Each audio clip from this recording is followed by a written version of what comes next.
Сәлеметсіздер ме, құрметті әріптестер? Өзімді таныстырып өтейін. Семей көлік колледжі арнайы пәндер оқытушысымын, Молдажан Талғат Тұяқбаевич. Бүгінгі біздің тақырыбымыз реле реттегіштерді тексеру. Бұл сабақтың мақсаты реле реттегішті тексерудің барысымен таныстыру. Реле реттегіш белгілі құрал.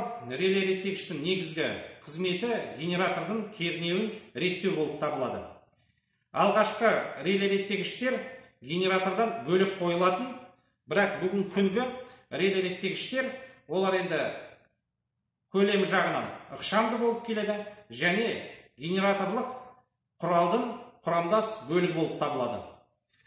Тексеру жұмысын өткізу үшін бізге лабораториялық қоректендіргіш блок қажет.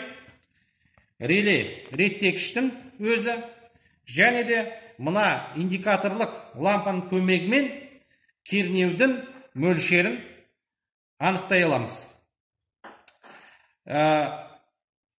Жұмысқа кірісейік.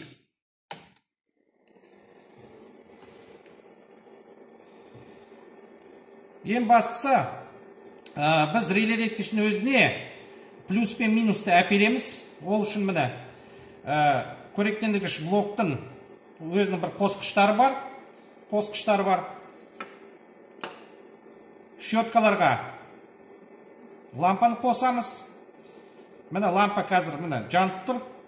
Және де мына блоктың өзінен кернеудің мөлшерін көруге болады.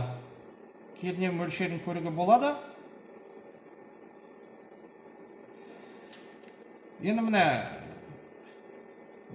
кернеу 14,3 вольт болып тұр. Негізі енді көліктің аспаптарына мысалы 15 вольт, 16 вольт әперілетін болса, олар істен шығуы ықтимал. Бұл реттегіштің қазір жұмысын көреміз. Мысалы кернеуді көбейтіп көрейік. 14,4. Міне 14,4-те лампа өшіп қалды. Реле реттегіш жарамды болып тұр. Егер лампа өшпеген жағдайда реле реттегіштің жарамсыздығын дәлелдеуге болушы еді. Назарларыңызға рахмет.